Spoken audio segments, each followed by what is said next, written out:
I just want to talk a little bit about sort of the low-hanging fruit, how to build yourself an amazing sounding stereo.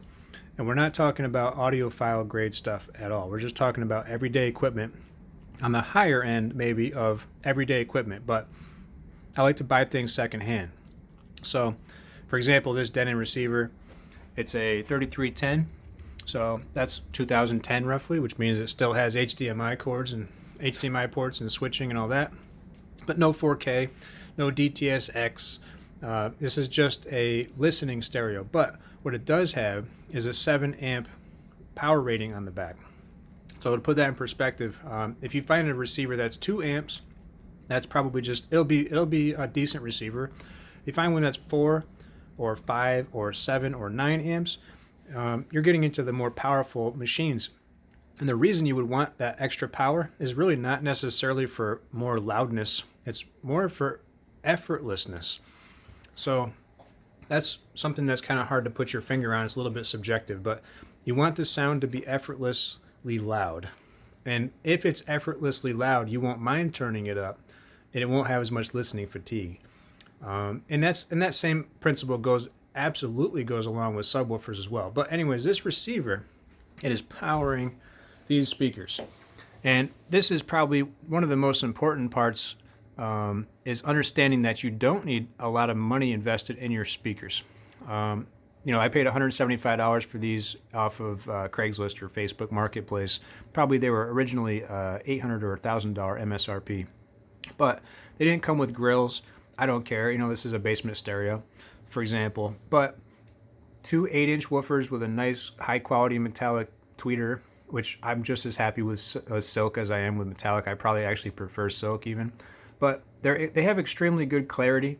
They do have the ability to produce some decent bass, but I'm not going to put that job on them, because the kind of bass that I'm going to be wanting is not the high-pitched, punchy, kicking, vibrating, high-pitched sort of vibration sounding bass. Have you ever been to a wedding or a party with DJ with a lot of like powerful equipment up on stands, but they're woofers and they're just cranked, and it does not sound effortless? To me, it almost sounds screechy, and the quality of the sound is quite fatiguing, and it almost repels me away from it. Maybe I'm the Grinch at the party there, but definitely I can't help but notice that the sound is actually unpleasant, and it doesn't have to be that way. So the same thing goes on a home stereo. Really the secret is you don't have to spend $20,000 on your main speakers here to get incredible sound. Matter of fact, this whole entire system was probably less than $500, and it's one of the best two sounding stereos I've ever heard. And I have worked on equipment that had $25,000 speakers, $4,000 subwoofer, etc. You just don't need to spend that much to get the sound, for everyday people, the punch and quality and just emotion out of your sound. You don't have to spend that kind of money. So the secret number one is you don't need to spend insane amounts of money on your main speakers. That's law of diminishing returns kicks in really strongly on that. So secret number two is, if you can do this, if you have some space, there's almost nothing wrong with going really big on your subwoofer. As you can see, this is a crappy looking car stereo speaker box. It's a dual 15-inch speaker box I got for like $20. And I went in and actually removed the center baffle that's in between those two and opened it up so the whole box is one big box. And I took a 15-inch, I believe it's a Kicker, 450 Watt RMS, 15-inch dual voice coil sub. I mounted it on the lower hole, and the upper hole has been sealed off. And I went inside with some caulk, and I sealed inside every single little nook and cranny inside this box, buttoned it all back up, and each channel is 4 ohms hooked directly to this amplifier here, which is 250 watts RMS by 2 at 4 ohms. So you got about 500 watt RMS capability there, and a pretty good sized box. Now this thing could be bigger, it could be prettier, but in the end, this is not about form, it's about function. And this thing it's wonderful. It hits so beautiful in the deep bass notes. And one of the ways you really can't reveal the amazing potential of a subwoofer, what it can do in the deep bass notes, unless you set your crossover, in my opinion, set your crossover low. So in this case, I've got a plethora of power and frequency response capability here. So what I do is I set my crossover at 40 hertz, and that's probably considered a pretty low setting. And it probably even creates a bit of a dip in the frequency response, which is exactly what I'm after. And to be honest, I'm not looking for perfectly flat response. I want a lot of emphasis on the deep, deep bass. And it's not just for rap music that you're going to benefit from that. Definitely from electronic and rap music, for sure, hip hop and all that. But even in a lot of rock, rock that has been produced with some care on the bass line will benefit from this quite a bit too. It'll add some incredible emphasis and emotion into your songs. When you hear your favorite song on a stereo like this, if it's nice and clean, you're just going to want to crank it up louder. And by avoiding the things that cause listening fatigue, it's like riding a sport motorcycle on the highway or something. You just wants to go. You just like, oh man, I just want to open this thing up. It seems that faster you go, the happier it is. It's almost the same thing with a nice quality stereo. It's the same way. You want to turn it up. It doesn't hurt your ears. It's not screechy. It's not fatiguing. It just really lets you zoom in on your song, listening to details like you've never heard them before, and feeling the actual punch in your chest of the deep bass. It has like a deeper voice to it when you have a large subwoofer. That is the whole point of having a large subwoofer in a large box. It's because it has a resonant frequency that's basically lower, and it creates a different feel. Like it's like if you listen to your favorite song on your cell phone and then listen to it on this stereo. I mean, you're almost missing out on half the song, right? Because there's so much information missing without having a big subwoofer. So that is pretty much the gist of it here. I mean, you're talking $175 I paid for the speakers. I paid $20 for the box, $50 for the subwoofer. All this was used on Craigslist.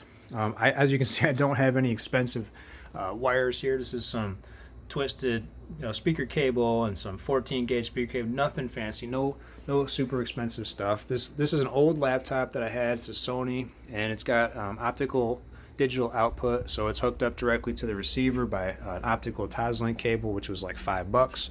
This amplifier here, I got really lucky. I got that one for $60 on Facebook, and this receiver I paid $150. So yeah, I mean, this is one of the two best stereos I've ever heard in my life, and it's less than $500. Now again, this is not a stereo setup for imaging right now. I mean, if I were to sit down in my listening position here, I would certainly point these speakers. This speaker is not even pointed at my listening position, for example. This is just something I use when I'm working. I'm in the basement. I go in and out this door. I'm working in the backyard.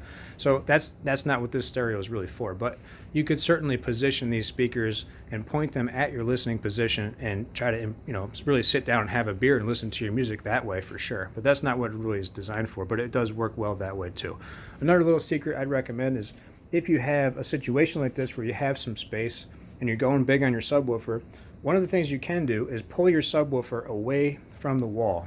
If you push it up towards the wall, you're going to get what's called bass loading, which will make your bass sound more powerful in the corners. In this listening position, sitting over in this corner, you're going to get emphasis on the bass in that corner, for example.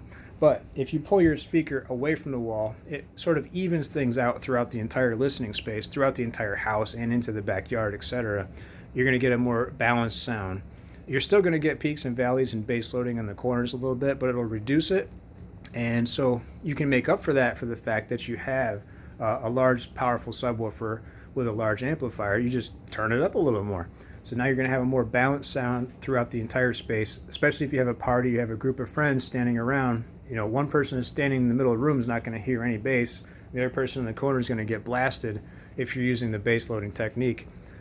So that helps kind of even that sound out a little bit. It's something worth experimenting with if you have the space.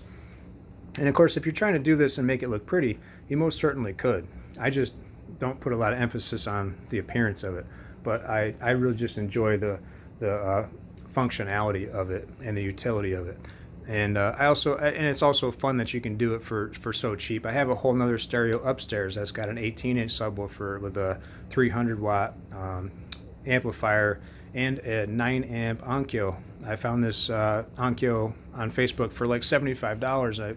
Again, those really big amplifiers, they do have there's something special that happens when you get up into those big powerful ranges, and it's not about the volume at all. It's about the effortlessness of the sound when you're playing it through a good set of speakers with a really potentially powerful amplifier. You don't even have to turn it up that loud to experience that effortlessness that it has.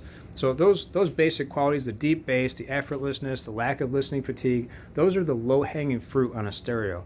The imaging and the super fancy speakers, that's like a whole nother level. I don't even get into that. I've been doing this for 25 years. I've never even delved into that. For me, it hasn't been necessary. I listen to my favorite song on a stereo like this and sit down and have a beer.